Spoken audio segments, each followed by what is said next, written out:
Hi, I'm Kat and this is 10 minutes long, and today me and my dragon Istid are here to talk about things we wouldn't usually talk about. That's why Istid has come along for some moral support, because I don't like talking about awkward things, but here we are. So I've done this video because I guess it's good. So I just wanted to put a little bit more information about me out there, because like I started this channel, said that I wanted it to be a channel that kind of reflects what goes on for most sort of normal people, that isn't filtered and, you know, full of just like fast cuts and filters and all that noise, just to be normal. And I suppose part of being normal is kind of addressing those things that we don't talk about as well.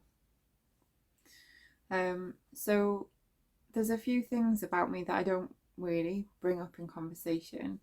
Like, some people know, some people don't. I just don't really talk about them often. One of those is that I have fibromyalgia. So I've had it for quite a long time. Got diagnosed in my sort of 20s, and it makes life hard. It really does. But I've gone to lengths to manage my fibro, so I do quite well at kind of not hiding it but coping with it, to the extent where I don't really have to tell people about it. I work from home, so that is not an issue, whereas when I commute, it used to mean that from time to time I would have to take like more time off sick, because just like the extra physical activity would sometimes kick my butt, especially when on top of that you've got to, you know, clean a house and, you know, do all the usual life stuff. Like, you know, if you've not heard of the spoons metaphor for chronic illness, then you know, that is pretty much kind of where we're at with fibro. That, you know, if you use your energy on certain things, it leaves you no energy for other stuff. But since working from home, I've managed to find quite a good balance, and you know, it just comes up less. Like, it doesn't need to come up as much, which is good, because I feel like it's one of those things that I don't want it to define me and who I am. And yes, I have to account for it quite often, and sometimes it does come as a surprise to people when they're like, why are you doing this, or why haven't you gone there? It's like, mate, that would kick my butt. Like, if I did that, I'd be like holed up for a couple of days, like not well. And then they're like, oh yeah, of course. So it's one of those things where I say I don't want to define me. And you know, I've seen a lot of people in the fibro forums and things like that, where people talk about it and kind of be like, oh, I'll have fibro so I can't. And there's a lot of that going on for me as well, that I just don't do it externally. I just balance what I can and can't do, and I'm good at managing my own body and what it says to me. So that's the first thing. The second thing is that I actually have Asperger's, and I don't talk about it because, again, like the fibro, I don't want it to define me. I see a lot of the time people who have Asperger's talking about how, you know, they have Asperger's, and so people have to be flexible with them, and, you know, they're very, very rigid in their behaviours and things.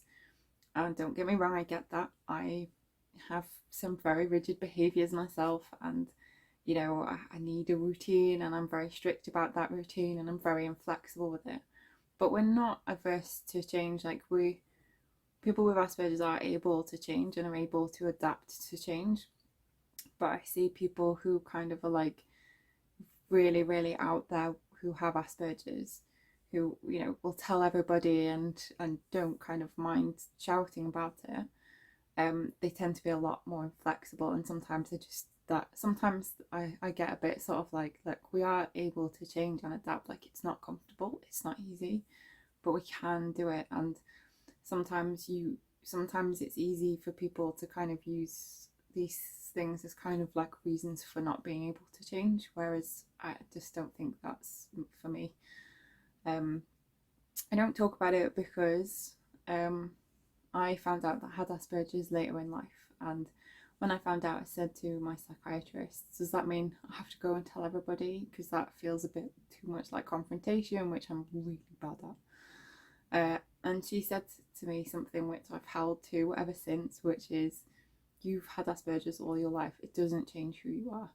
And so the people that I knew at the time, I didn't really tell them because it was kind of, yeah, she's got a point. Like, I've always had this, like who I am now, and the person they know, the person they knew yesterday is the person they know today. So I don't really feel the need to go and kind of like tell them about that. What it did for me was highlighted that I had spent a lot of time masking. It highlighted that I was in this awful cycle where I was like, struggling to do things on a daily basis. Like, I was in this kind of cycle where, like, I'd go to work and, at the time I was working in an office, and then I would get really, really bad burnout, and then I would just crash really, really hard, and then have to have time off, and then go back before I'd really healed from that, and then get burnout all over again. I used to go in this cycle, and it was awful. It was really hard to deal with, but since finding out that I have Asperger's, I'm able to account for that. I've started working from home. I'm able to remove myself from the cycle. I understand the what it's like to get burnout. I understand when it's happening, and I can account for it and, do the things that I need to do to, pull myself back from that. And I'm very lucky that I have an understanding husband. So obviously my husband knows about it, and he's been really instrumental in helping me to kind of like figure out who I am, aside from it. So, things like finally being able to admit that I don't know what's going on in a conversation is incredibly refreshing. Like, when we're watching TV and it's like, why are they staring at each other? And then he'll tell me, and it's just like, oh, okay. And like the amount of stuff that I missed beforehand, and like not understanding when people are being sarcastic and stuff. So, it has been a really good journey for me to undertake, but not something I want to do in public, not something I really talk about, not something I want to define me, not an argument I want to get into with other people who have Asperger's, not something I'm an advocate for, and that's why I don't talk about it.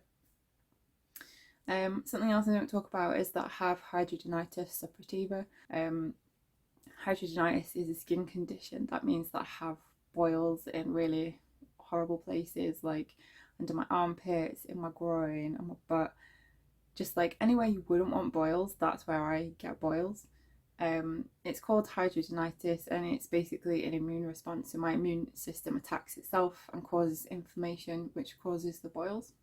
I've had this for a number of years, and it's something that people don't talk about because they see it as like shameful or embarrassing, and it's not nice. Like, I've got scars in places where I don't really want scars, and like I never ever wear tops that are like, short sleeved or like tank tops or, anything with like strappy straps, because the scars under my arms are horrendous, and I don't want people really to see that. Like, I'm not ashamed of it, but I don't want it on display either. And I think people don't talk about it, and a lot of people who have hydrogenitis go undiagnosed. But I actually pushed for it because it was making my life miserable. So I just kept going back to the doctor.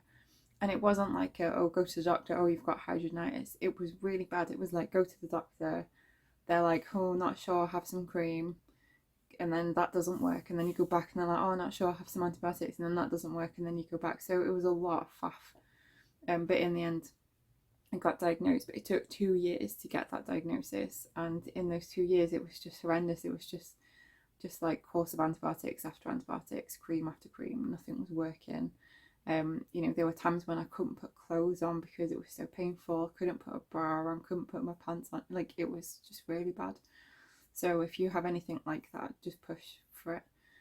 Because since I've pushed for it, I've been to a specialist, and they've now put me on methotrexate, which isn't great, I will admit, but it does keep, things under control. So, you should always push for things like that. And I suppose that's really everything, because we're coming up close on the time now. I suppose one last thing I'll leave you with is that I used to be about 5 stone heavier, lost a lot of weight. I'll probably do a video on that in the future. But something that people don't talk about with that is that, like when you lose weight, you don't end up just like having a really thin washboard sort of body. Like, it leaves like skin and wrinkles behind. And I guess that can be uncomfortable, a reality for a lot of people, but it's something that nobody talks about, but everybody should talk about. So there you go. There's some stuff about me you probably didn't know, some stuff you probably don't want to know. Um, I've said my piece on a few things that I've kind of wanted to say. Happy days. Hope you enjoyed the video, and if you want to see more from me, then subscribe, and I'll see you.